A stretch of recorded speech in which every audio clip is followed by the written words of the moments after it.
A paz do Senhor, amados e queridos irmãos. Sejam todos bem-vindos ao meu canal, Varão do Cajado. Se você não é um inscrito, se inscreva no meu canal. Se você já é um inscrito, não esqueça de deixar seu like para estar me ajudando.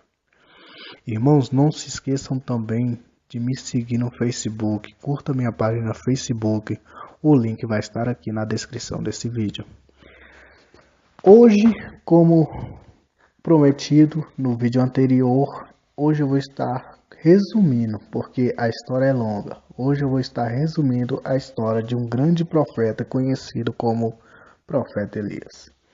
Irmãos, se você não sabe essa história, já fique comigo, porque a partir de agora nós vamos escutar essa história juntos.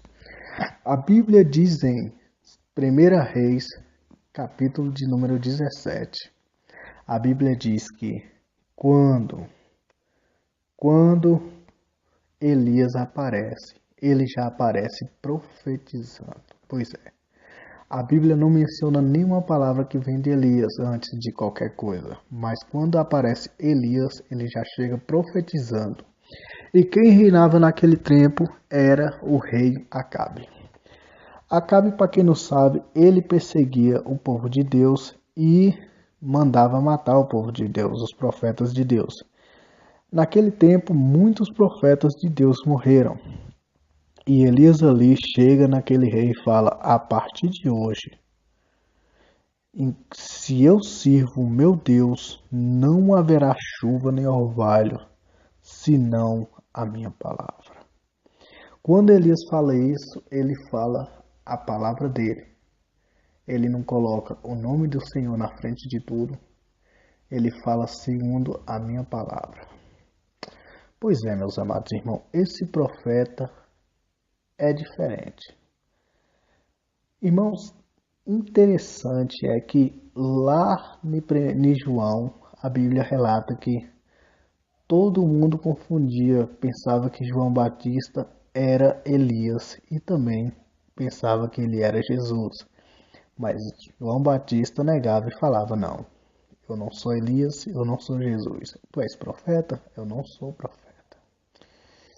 Mas, pois bem, hoje nós vamos estar falando de Elias e aqui está algo interessante.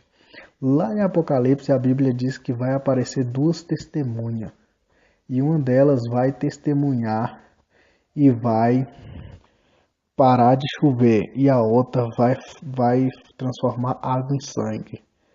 Eu penso, irmãos, que essas testemunhas são muito parecidas como Elias, que parou a chuva, e Moisés, que transformou a água em sangue.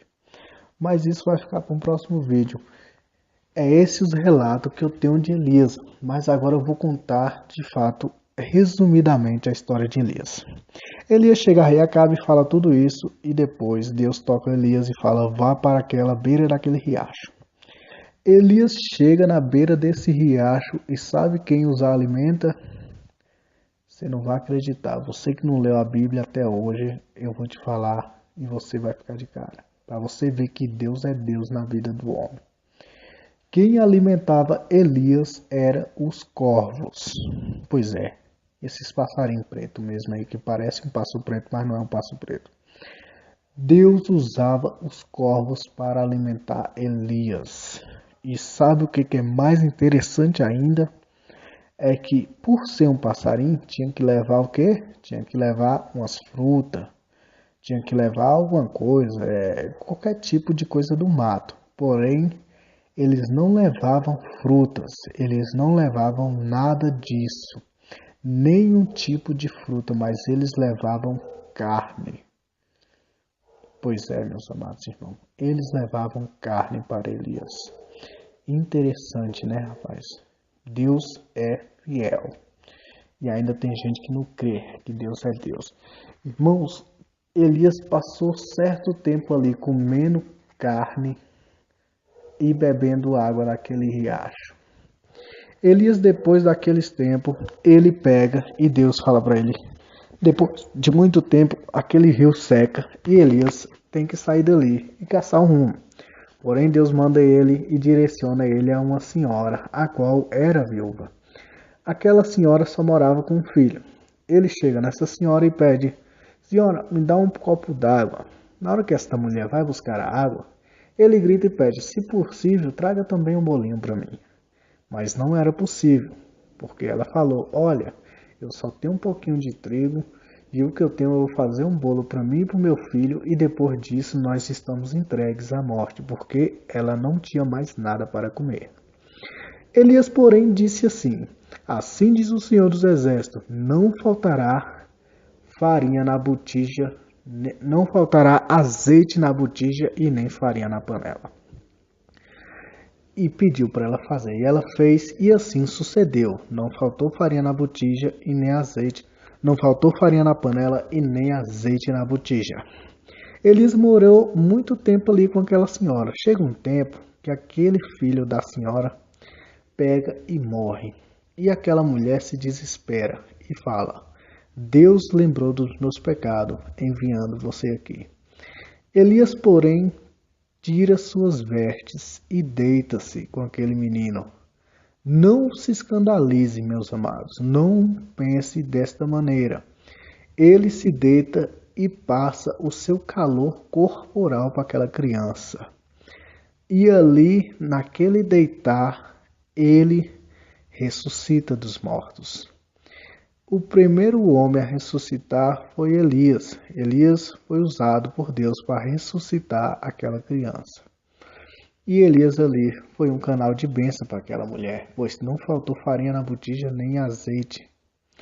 Irmãos, ali depois daquele tempo, Elias passa mais um tempo com aquela mulher. E depois Deus toca o coração de Elias e fala: volta ao rei Acabe. E fala que vai chover. Quando, meus amados irmãos, Elias volta no rei Acabe, ele se depara e descobre que todos os profetas de Deus tinham morrido. Só tinha somente ele vivo naquele tempo. Pois é, meus amados, todos os profetas do Senhor tinham morrido e só tinha restado Elias, o tisbita. Porém, os profetas de Baal, tinha 400 profetas de Baal ali. Irmãos, Elias fica triste com aquelas coisas e fala para aquele povo: olha, junta os seus profetas e pegue um boi, eu acho que era um boi ou era um bezerro, meus amados, acho que é um bezerro, e pega um bezerro e sobe e leva lá para o monte. Quando eles estão naquele monte, Elias falou bem assim ainda, irmãos: o Deus que consumir e mandar fogo sobre o holocausto, este é Deus. Assim sucedeu, subiram todos eles, e ali os profetas de Baal juntou o seu holocausto e começaram a clamar a Baal, dizendo: Baal, manda fogo, Baal, responda-nos. Porém, Baal não pôde fazer nada, porque a permissão de Deus naquele dia não foi permitido que nada disso acontecesse.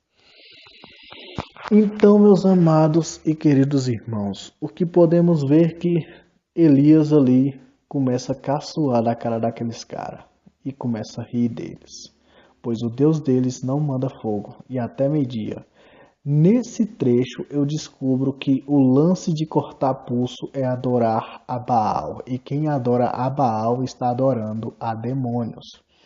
Porque a Bíblia diz que os profetas de Baal começavam a se mutilar, a cortar seus pulsos, rodeando aquele holocausto e clamando pelo nome de Baal, e nada dele mandar fogo. Se você tem costume ou conhece alguém que corta pulso, repreenda esta pessoa, pois ela está adorando ao inimigo. Irmãos, ali nada acontece e Baal não pode fazer nada. Porém, Elias, depois de meio-dia, ele pega, joga muita água naquele holocausto dele ali. E ali o que acontece? Ele pega e clama a Deus e Deus manda fogo naquele lugar. Resumidamente, Elias foi o mesmo profeta que foi levado para o céu na carruagem de fogo. Essa é a história de Elias. Se você gostou, deixe seu like para não ficar muito grande o vídeo. Fique com Deus e a paz do Senhor.